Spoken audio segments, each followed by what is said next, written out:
Hello, my name is Tim Lehealy, and in this video we're going to go over coding panels. We're going to talk about what they are. We're going to talk about managing coding panels, using them, and two advanced features, particular hotkeys and parent categories. So let's hop into the tool and do just that. So I already have Quincy open into the viewer page. I got some evidence processed, and I have my interface set up the way I like it when I code. Namely, I've got the coding panel open, I've got a viewer, and I've got my grid here.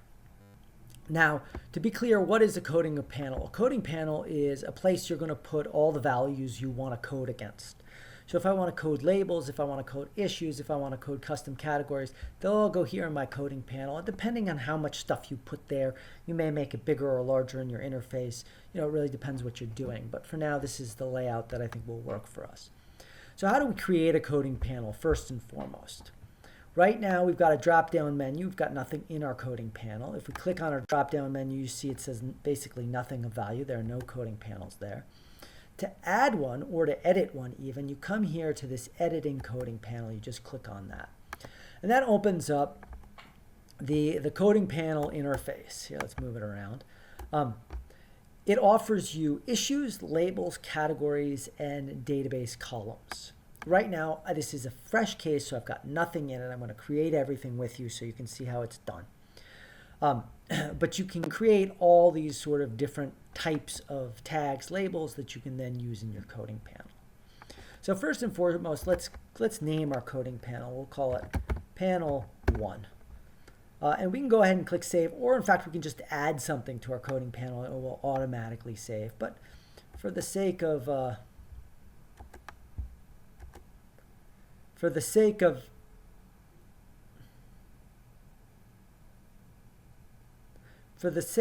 demo, let's go ahead and just click save. So now we have panel 1. Now if we go to that drop-down menu again, you should see actually there's nothing there. And there's nothing there because at this point we only have one coding panel. And when we only have one, it just shows the one coding panel. At this point, of course, there's nothing in our coding panel, but that's why the drop-down disappeared. So let's add something to our coding panel. Let's create a label. Do that going here, new label.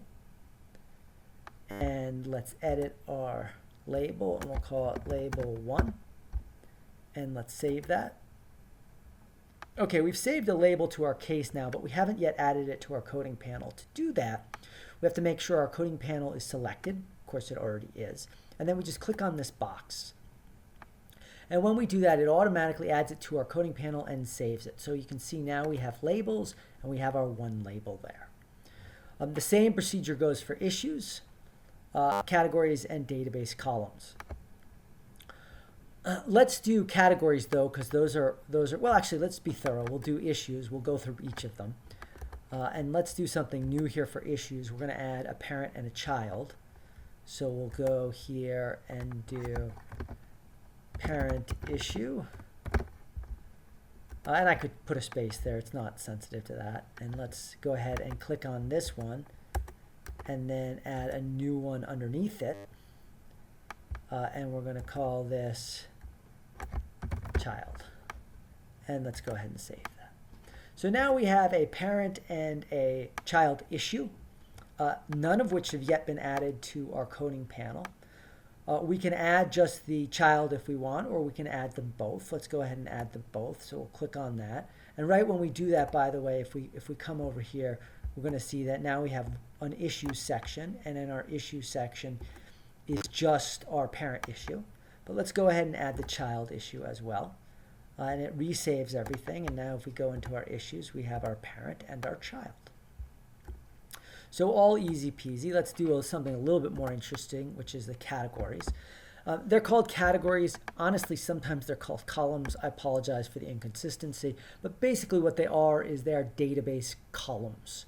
So in your grid, you'll be able to add these columns to your grid so you can see them straight here in the grid. But let's go ahead and create a column, and I'll show you what you do. You right-click again on columns. You do a new column. You can create a checkbox, date, number, radio, or text. The simplest one is a text, so let's start with that. And we'll do text 1 and just click save. Now we have a column called text1, and it's in our database. If we went and searched for columns, we could find the text1 column. But it's not yet in our coding panel. Again, the familiar checkbox. So let's go ahead and click the checkbox and see, boom, text1 gets added. You can do the same for database columns. Database columns are existing columns in your database that you might want to code against. I would caution you against that unless you really know what you're doing, because of course you could alter data that you might not want to alter if you expose this. Always better to create a custom column if you want a column. But it is there if you need it. In any event, let's go and do something a little bit more interesting with categories. Let's click on our parent category again and go add a new column, and let's do a checkbox. And we'll do check1. So now we have a checkbox, and a checkbox is no good without values. So let's add a value. It's going to add a child value, and we can go ahead and call it yes. And of course, what good is yes if we don't also have a no? So we'll add another value, and we'll edit that, and we'll call it no. So now we have a checkbox that's yes or no. Let's add that, see what that looks like. It's quite nice. You can have a yes or no. And now we have a coding panel that has got custom columns, labels, and issues, and we can just go code against it. Let me show you how to code against it, and then we'll get into the advanced features. So let's go ahead and close our coding panel edit interface. And now we just have our one coding panel up, and let's go ahead and code. So we have the shortcut file, and we want to say this is test coding. Actually, let's keep it simple for right now. For right now, I'm just going to code the label. We'll do the checkbox and the text buttons here in a second. To code this, I just click this, and then I can click save. I can click save and next, which will do the coding and advance to the next document. I can also click apply previous and move to the next document. This, of course, is only relevant if you've already done a coding. So let's go ahead and do save and next. So I clicked save, and you can see it labeled this, and it advanced me to the next document. And the only reason I did advance to the next is so I can now do this one, apply previous and move to the next document, which is boom this. And it applies the label again, and it moves to the next document. The next document is a little bit of garbage, so there's nothing to see there. So let's come back now to this document. And let's do something a little bit more interesting. So that's how you code. That's how you use it. Now let's create a second coding panel. I'll show you the drop-down menus. And then we'll do parent-child, and we'll do hotkeys.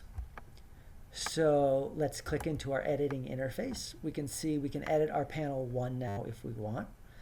We can also create a new panel. We can just rename it and click save, and that will create a new panel. We can also start from scratch if we want and go ahead and clear it. That will remove everything.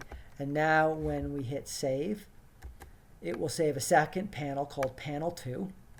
And now if we slide to the right, we can see we have our drop down. So we have panel 1, panel 2 having nothing in it, and being the one we just created.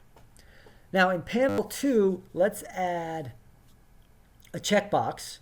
But let's get a little creative in terms of our parent-child relationship, and let me show you what I mean by that. So I'm going to go ahead and add the check1 category. Now I'm going to add the text box, right? So I have both these, but I don't want the text box unless the person has selected yes for the checkbox. So let's say I had given this a more intelligent name, like say important. Right? And then let's say I had given this a more intelligent name like reason. So the only time I want them to give a reason for why a document is important is if they chose that it was important.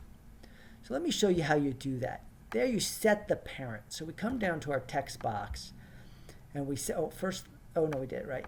And first let's go and let's just come here to yes and click yes and save that. And when we do that, we see our text box just disappeared from here.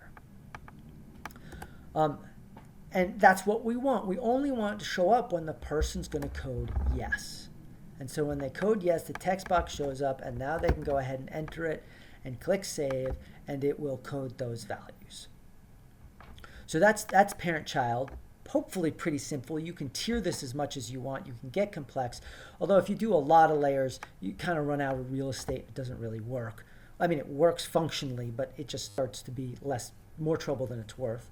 So I'd encourage you to sort of stick to the two, but choose your own adventure kind of thing. We can toggle back and forth between the panels. If we want to go to panel 1 now, we can go ahead and click on panel 1. We can also toggle back and forth between those panels by coming here and see our drop-down menu. Let's say we want to go to panel 2. You'll see this is still panel 1 over here, but if we go ahead and click this, load, it will load panel 1 right in here. Excuse me, panel 2 right in here. So you can jump back and forth between the two, those different ways. Now, in panel 2, let's go ahead and add some hotkeys. For no, I want the letter K, and I'm going to press K and hit return. And for yes, I want the letter J. So I'm going to press J and hit return. Okay, now I've set these two coding panels, J and K, or excuse me, K and J. And in order to code against these, all I need to do is press Alt and the key when I'm on a record, and it will go ahead and code against these values. So it's really just that simple. They'll work even if the coding panel is closed, but they enable you to code much faster if you want to use hotkeys. It's worth noting that only values can get hotkeys. You can't have a hotkey for a text field. Text field inherently requires somebody to enter something. So issues, labels, and checkboxes and radio buttons and categories will all support hotkeys. Nothing else will. So anyway, that's pretty much everything. I can show you how we can delete one too if we want to. We're on panel 2 here. If we want to delete it, it's just as simple as clicking delete. Go ahead and delete it, and that will delete the panel. And it will still show up here, but if we go ahead and remove this, we can see we now only have panel 1 to choose from, which we can go ahead and load, and that'll put panel 1 in there. In fact, actually, once we deleted panel 2, panel 1 automatically popped in, because at that point there was only one coding panel. Anyway, that's everything for coding panel. Actually, right as I said that, I realized I want to show you one more thing. I just want to show you the categories. If you added a category, obviously you can go ahead and code against them here, but you can also see them in the database. Excuse me, the grid. Go on to your select, and then choose your custom columns, and you can see here are the two ones we just added. Let's go ahead and add those. I'm going to take away some of these junk just so you can see it. And it will add, text 1, check 1, and we can code against them and we can see them right in the grid. So that's it. That's all for coding panels. Hopefully this has been helpful. I think it's a powerful tool if you get to know how to use it, and I think it will make your coding a lot easier. Anyway, thank you for your time, and again, hopefully this was helpful.